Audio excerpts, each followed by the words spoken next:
Hi, I'm Jeremiah. I'm 22 years old and I am a law student. I was transferred here when I was 11, transferred to Old Klang Road. I was staying there for about 5 years. When I reached the age of 15, we moved back to Sarawak. And then when I was 18, we moved back here. This is how I ended up in Subang. So in terms of culture, there was a lot that I have to deal with because people back in Sarawak, everyone was like laid back. They're not chasing after anything. So when the first time I moved here, and growing up here as a teenager, it was pretty hard because I looked as if like I was a kampong boy moving to a big city where everyone was like talking gibberish and in weird accents. So it was pretty tough because I was totally different. I was totally different from. I looked different. People thought I was from Thailand. People thought I was from Philippines because my accent is weird. It's obviously weird. I didn't have many friends when first time I moved here because people didn't like the idea of they don't know where I'm from, so they thought I was weird. But I turned out okay thanks to the people who are open-minded enough and cool about this race, religion stuff. I'm mostly proud of being a Sarawakian. In the Iban culture, number one most important thing in a man's life is you have to be willing enough to sacrifice everything for the sake of getting food at the end of the day. In Iban culture, you cannot be lazy. There's no such thing as lazy. Laziness is a taboo in Iban culture. I came a long way because of that. My dad pushes me every day. I tried doing a lot of courses, but I couldn't do it, so I ended up doing law. I failed twice.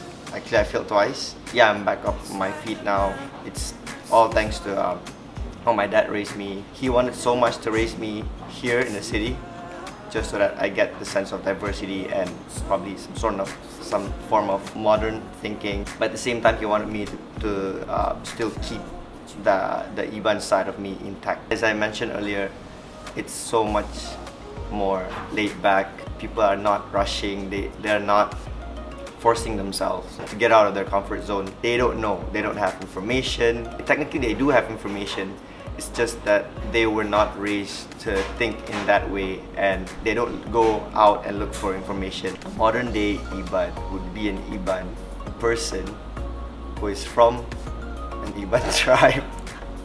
Modern day Ibans are Ibans who are generally, you know what? I think a modern day Iban to me is an Iban who is not afraid to not be Iban but still be Iban on the inside. They're not afraid to not look Iban. They're not afraid to not sound like an Iban. They're still Iban on the inside when they come home.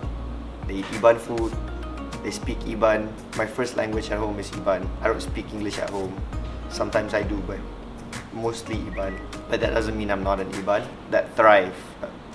Thrive? No, I wouldn't say strive. Was it strive? I could definitely relate the tagline, live, love, and appreciate. Because one, Ibans, they strive hard to live, to find food. Back in the days, Ibans, they hunt.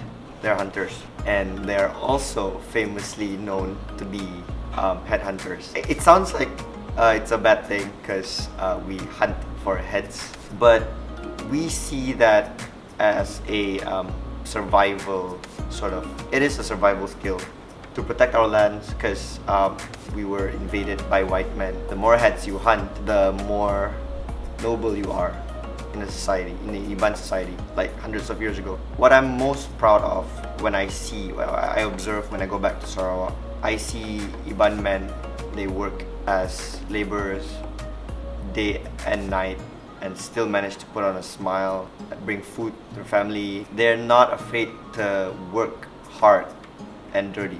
Family is definitely number one. Back in the days, our ancestors, they live in long houses called rumah panjang. They're not just any random people living in one rumah panjang. They have to be close ties. They have to have bloodlines. It's either your first cousin, your sister, your brother, your second cousins, your third cousins. People living in a long house, they're not strangers. When the adults or the men go out to hunt, find food, other families will take care of other families. I remember one saying in Iban culture, like friends come and go, but then at the end of the day, family is all you have to come home to. And we learn to lean on to each other, because that's the only thing we have at the end of the day. No matter how hard you fight, no matter how hard you don't see, know how bad it is that you don't see eye to eye, always family, always goes back to family. We are each other's nieces, we are each other's nephews, we are each other's cousins. Not so much closely related, but still we see each other as family. I'm an Iban, and if I don't appreciate my roots, then what am I? I'm definitely not a Malay, I'm definitely not a Chinese, I'm definitely not Indian. So what am I? If it's not because of my roots, I don't know who I am. So I think in that way, no matter how little I know about my culture, I would try as much as possible to appreciate. When my grandparents come over for a visit, they will tell me all sorts of stories, and I'll learn new words. And it's a joyful thing to know where you're coming from. No! Big shout out to Manoj for giving me this opportunity to talk about my roots, my traditions, and to share with you guys what's it like to be a Sarawakian. Good luck with any future endeavors, and endure all obstacles and be strong. So thank you so much.